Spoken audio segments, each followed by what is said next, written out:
Welcome again all of you. आज हम बात करेंगे जी एक्सरसाइज 12.1 के क्वेश्चन नंबर 4 से। ठीक है जी। क्वेश्चन नंबर 4 देखिएगा। The wheel of a car are of diameter 80 centimetre each. जो गाड़ी के व्हील हैं, पहिए हैं, वो 80 सेंटीमीटर के जी। कितने सेंटीमीटर का है? 80 सेंटीमीटर उसका डायमीटर है। यानी कि इसका डायमीटर कितना हो गया? डी बराबर हो गया है 80 सेंटीमीटर। डायमीटर कितना हो गया जी? 80 सेंटीमीटर। डायमीटर का मतलब व्यास 80 सेंटीमीटर है। इसकी रेडियस निकालो। रेडियस का मतलब त्रिज्या होती है, आर से लिखते हैं हम। तो त्रिज्या निकालने के लिए इसको 2 से डिवाइड कर दो रेडियस के लिए। कितना आ जाएगा आंसर? 40 सेंटीमीटर। रेडियस कितनी आ जाएगी? 40 सेंटीमीटर। इतनी बात समझ आ गई आपको? इसके बाद क्या कहा गया क्वेश्चन में? हाउ मैनी कंप्लीट रिवोल्यूशन, ये कितने रिवोल्यूशन करेगा, कितनी बार घूमेगा। ठीक है जी। Does each wheel make in 10 minute, 10 minute में कितनी बार घूमेगा। When car is travelling at a speed of 66 kilometre per hour. जब कार की स्पीड क्या है जी?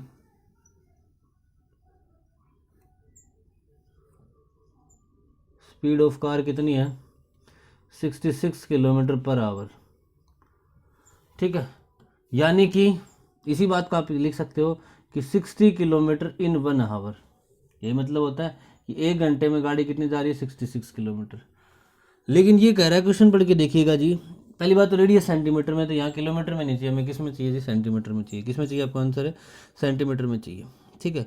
इसके साथ साथ और क्या चाहिए आपको? 10 मिनट दे रखा है। 10 मिनट में कितनी बार घूमेगा, तो यहाँ हावर नहीं, हम 10 मिनट लिखेंगे जी। ठीक है। तो 66 किलोमीटर है जी। किलोमीटर को मीटर से मल्टीप्लाई करोगे तो 1000 से मल्टीप्लाई कर दोगे, कन्वर्ट करोगे तो। अब मीटर को भी किस में कन्वर्ट करो? सेंटीमीटर में। तो 100 से मल्टीप्लाई करोगे। देखो ये 66 किलोमीटर था, हमने इसको मीटर में मल्टीप्लाई किया, 1000 से गुणा कर दिया।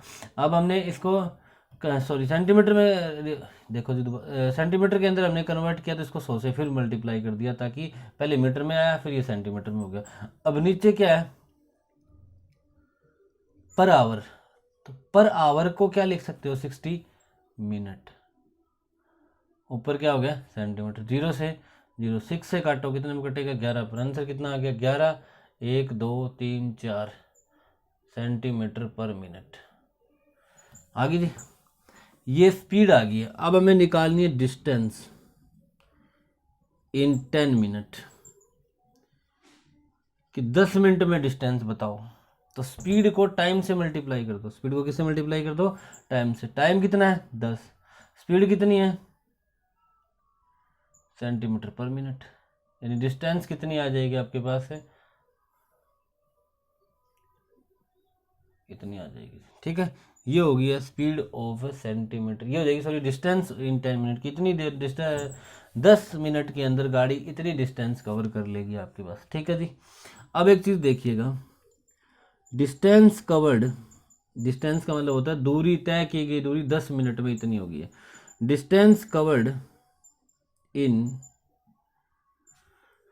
Distance covered in, distance covered बताओ इन 1 रिवॉल्यूशन।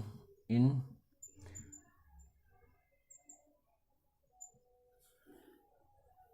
एक चक्कर में तय की गई दूरी किसके बराबर होती है? 2 पाई आर। 2 पाई आर के बराबर की। एक चक्कर में कितनी डिस्टेंस कवर करेगा? 2 पाई आर करेगा। 2 इंटू पाई की value 22/7।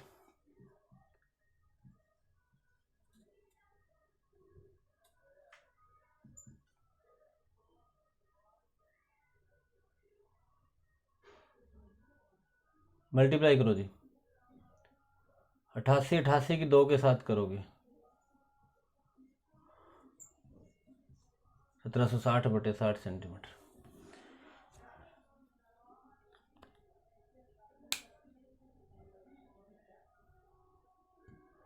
This is distance covered in 1 revolution, कि एक रिवॉल्यूशन में कितनी डिस्टेंस कवर करेगी।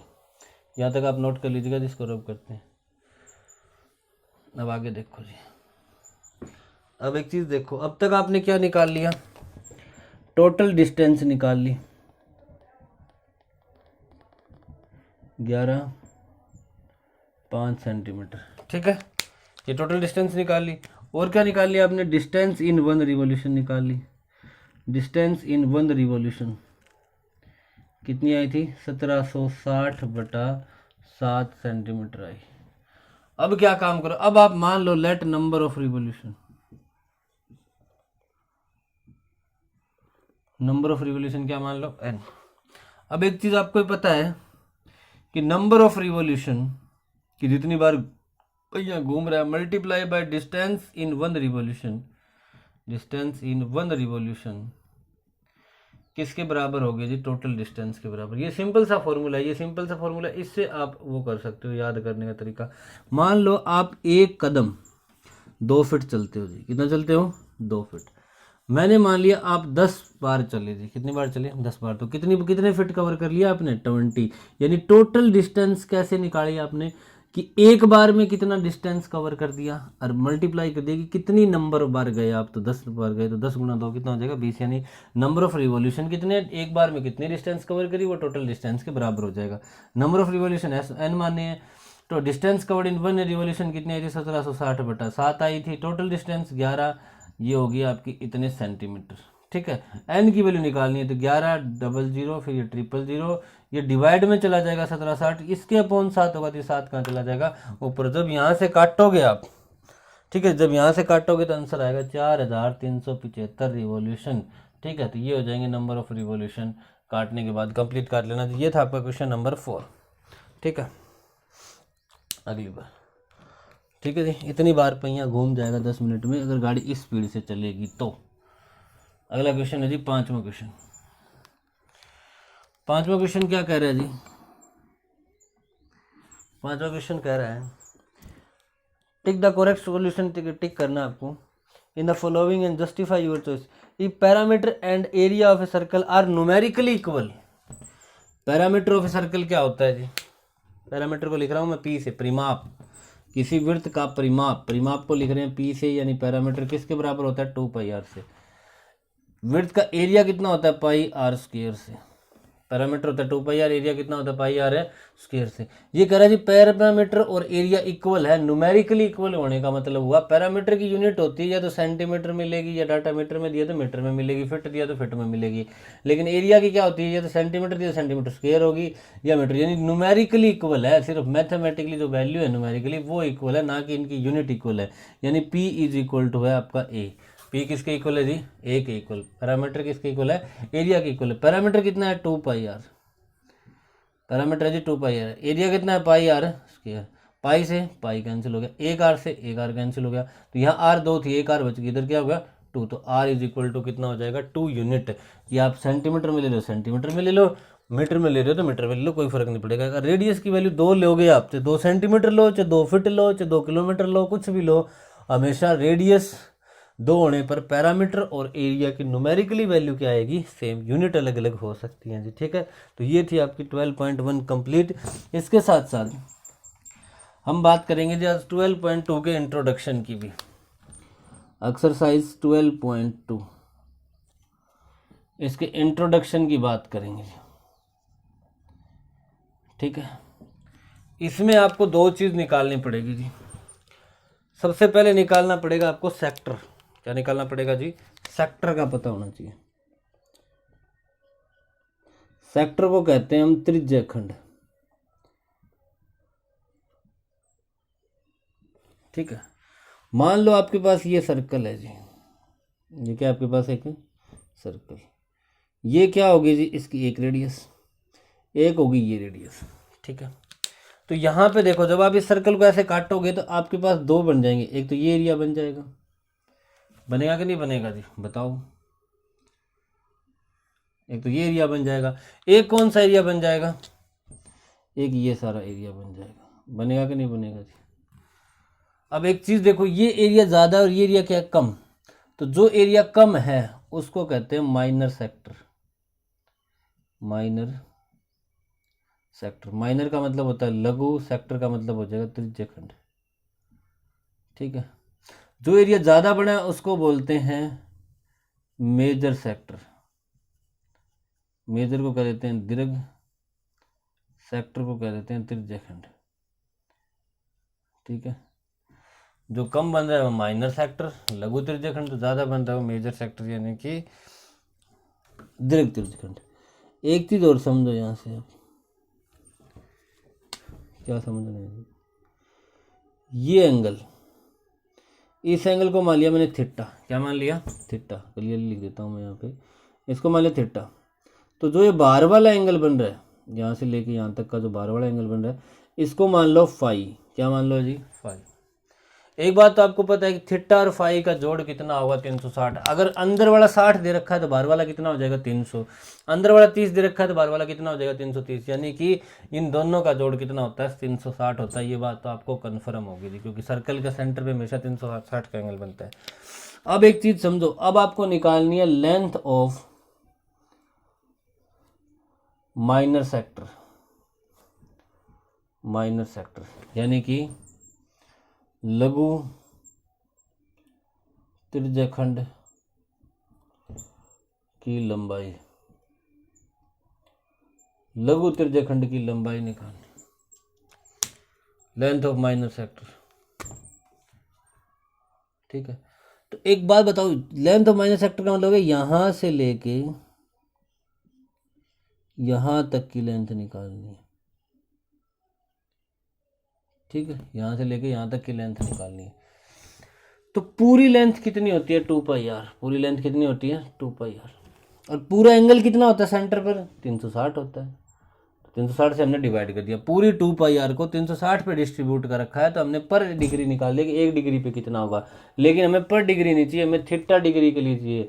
तो आंसर क्या आ जाएगा आपका, यहाँ से सोल्व करोगे तो आंसर बन जाएगा थीटा ऊपर है, नीचे 360 और मल्टीप्लाई कर दो इसको 2 पाई आर से। ये छोटा फॉर्म हो जाएगी याद करने की, theta upon 360 into 2 pi R. This is the length of minor sector. अब निकालो जी लेंथ ऑफ मेजर सेक्टर,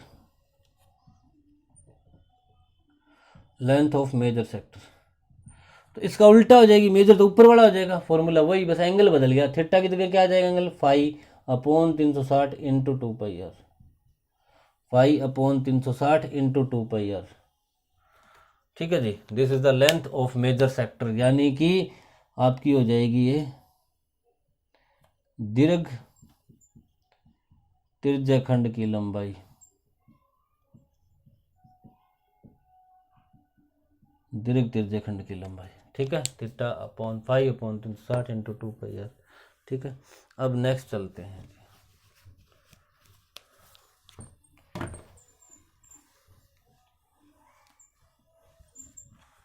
अब अगले पॉइंट पे चलो। अब निकालो जी area of major sector, area of major sector. Area मतलब हो गया क्षेत्रफल, किसका जी, आपका हो जाएगा मेजर सेक्टर का। मतलब पहले मेजर का नहीं, पहले माइनर का निकाल लो जी। माइनर का इसलिए निकालो कि माइनर का याद रखना जरूरी है आपको। मेजर का तो चलो कोई बात नहीं, लेकिन माइनर वाला अगर याद होगा, major sector, major sector, minor sector का मतलब हो गया जी क्षेत्रफल किसका, लघु त्रिज्यखंड का। तो एक बात बताओ, क्षेत्रफल कितना होता है, पाई आर स्क्वायर। कितना होता है जी, पाई आर है स्क्वायर, पाई इंटू रेडियस का स्क्वायर अपॉन एंगल कितना होता है पूरा, 360। तो पाई आर स्क्वायर किस पे डिस्ट्रीब्यूट होगा, 360 डिग्री पे। आपको कितना चाहिए, आपको चाहिए सिर्फ थीटा का। कितना चाहिए, थीटा का। यानी आंसर क्या बन जाएगा, theta upon 360 multiply by pi are square, pi are square. This is the area of minor sector. आगे आ जाओ जी, एरिया ऑफ मेजर सेक्टर, क्षेत्रफल चाहिए हमें, लघु की बजाय किसका चाहिए जी, दीर्घ त्रिज्यखंड का। ठीक है, क्षेत्रफल चाहिए हमें, लघु की बजाय किसका चाहिए, दीर्घ त्रिज्यखंड का चाहिए। तो आंसर क्या बनेगा, अब की बार क्या बन जाएगा, थीटा की जगह phi upon 360 into pi are square, phi upon 360 into pi are square. ये बन जाएगा जी आपका area of major sector. Clear जी यहाँ तक। अब एक चीज और समझनी है आपको,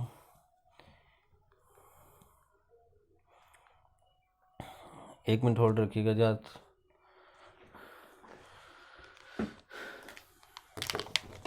अब इसके बाद अगर आपको फिर भी प्रॉब्लम आ रही है तो प्लीज़ नोट करना ना भूलें जी। ठीक है, आगे देखो जी। ये हमने सेक्टर की बात कर ली। थोड़ी तबीयत ख़राब होने की वजह से थोड़ा स्लो पढ़ा पा रहा हूँ जी आज। आगे देखिएगा, अब हम निकाल लें जी सेगमेंट। अब हम बात करेंगे किसके बारे में, सेगमेंट। सेगमेंट का क्या मतलब होता है, वृत्तखंड। ठीक है, पहले मतलब समझिएगा जी। मान लिया ये पूरा क्या आपके पास है, सर्कल। मान लिया जी पूरा क्या है, सर्कल। ठीक है, अब एक चीज़ सोचो, मान लो आपने ये लाइन मिला दी थी। अब आपको सिर्फ ये एरिया चाहिए कि ये एरिया बता दो कितना है, वो होता है सेगमेंट। ये क्या कहलाता है जी, सेगमेंट। ये ऐसे नहीं निकल सकता कभी भी। इसको निकालने के लिए पहले आप मिलाओ सेंटर के साथ, मिला दिया इनको। ये पूरा एरिया निकालो सबसे पहले, पूरा पूरा नीचे तक का निकाल लोगे, पूरे तक का एरिया। क्योंकि ये एंगल मान लिया आपने कितना है जी, थीटा। ये एंगल कितना है, थीटा। तो बताओ एरिया ऑफ मेजर या माइनर सेक्टर कितना होता है, आपको पता है, थीटा बटा 360। पिछली वीडियो में थोड़ी देर पहले भी हमने इसी वीडियो में करी थी, पाई आर स्क्वायर होता है। ठीक है, यानी कि लघु वृत्तखंड का क्षेत्रफल इतना होता है। ठीक है, होता है कि नहीं होता है जी। अब आपको चाहिए इसका, क्या चाहिए, इसका चाहिए। तो अब इसमें से क्या करो, ये जो ऊपर वाली ट्रायंगल बन रही है इसका एरिया माइनस कर दो। ऊपर वाले ट्रायंगल का एरिया क्या कर दो, माइनस का। तो एरिया ऑफ सेगमेंट चाहिए हमें, एरिया ऑफ है सेगमेंट। वो भी कौन सा सेगमेंट है, माइनर सेगमेंट। माइनर सेगमेंट को क्या लिखोगे, लघु वृत्तखंड। तो उसका फॉर्मूला क्या बन जाएगा, एरिया ऑफ माइनर सेक्टर निकालो, जिसका फॉर्मूला आपको ये निकालना लेना है, माइनस कर दो, क्या कर दो, एरिया ऑफ ट्राइएंगल। अब आप कहोगे जी ये एरिया तो हर बार ऐसे निकले ही निकलेगा। अब बात आती है एरिया ऑफ ट्रायंगल कैसे निकालें। अब किसके बारे में देखते हैं जी, एरिया ऑफ ट्रायंगल निकालने का तरीका और देख लो। एरिया ऑफ ट्रायंगल के बहुत से तरीके हैं जी। एक है half into base into height. Half into base into height, ये कब लगेगा फॉर्मूला, ये भी पता होना चाहिए। मान लो ये दो चीज़ तो आपको दी हुई मिल सकती है, क्योंकि ये दो क्या बनेगी आपको पता ही है जी, ये रेडियस बनेगी। क्या बनेगी, दोनों रेडियस बनेगी। लेकिन इसके साथ साथ अगर ये हाइट दे रखी हो और ये नीचे वाली बेस, ये चीज़ दे रखी हो ना, बेस वो होता है जिसके ऊपर परपेंडिकुलर, तो ये बी दिया होना चाहिए और ये एच दिया होना चाहिए, तो ये फॉर्मूला लगाओगे। अगर एरिया ऑफ इक्विलैटरल ट्रायंगल करना पड़ जाए, इक्विलैटरल ट्रायंगल, इक्विलैटरल ट्रायंगल का मतलब होगा जो लिख लीजिएगा हिंदी मीडियम वाले, समबाहु त्रिभुज। समबाहु त्रिभुज ये हो गया सिंपल त्रिभुज, कोई भी हो। ये फॉर्मूला तो जब लगेगा आपको बता दिया। लेकिन अगर लिख रखा हो कि एरिया इक्विलैटरल ट्रायंगल है, तो इक्विलैटरल ट्रायंगल वो होती है जिसकी हर एक साइड क्या हो, ए। तो फॉर्मूला क्या लगा देना, √3/4 ए स्क्वायर। ध्यान रखना रूट सिर्फ 3 के ऊपर है जी, √3/4 ए स्क्वायर। अगर फिर भी आपको कुछ नहीं दे रखा हो, तीनों साइड ही अलग अलग हो, ऐसा हो ही नहीं सकता जी। ठीक है, ए दे रखी हो, बी दे रखी हो, सी दे रखी हो, इसमें लगता है हेरोन्स फार्मूला, पर ये यहाँ पे पॉसिबल नहीं है जी। क्यों पॉसिबल नहीं है, क्योंकि यहाँ ये दो तो सेम होगी इक्विलैटरल ट्रायंगल ना हो, आइसोसेलेस तो जरूर मिलेगी, तीनों साइड अलग अलग वाली नहीं मिलेगी। फिर भी आपको मैं लिखवा देता हूँ, इसका फॉर्मूला क्या होता है। सबसे पहले एस निकालना सीखो, हाफ पैरामीटर होता है A plus B plus C by 2, और एरिया निकालने का फॉर्मूला होता है Heron's formula, √S, S minus A, S minus B into S minus C. S क्या होता है जी, हाफ पैरामीटर होता है। पहले एस, फिर S minus A, S minus B और एस माइनस सी। तो ये था जी आपका आज का लेक्चर। आई होप आपको अच्छा लगा होगा जी। ठीक है, अगर अच्छा लगा हो तो प्लीज़ लाइक ज़रूर करें जी, कमेंट जरूर करें और शेयर ज़रूर करें। ठीक है, thank you, have a nice day.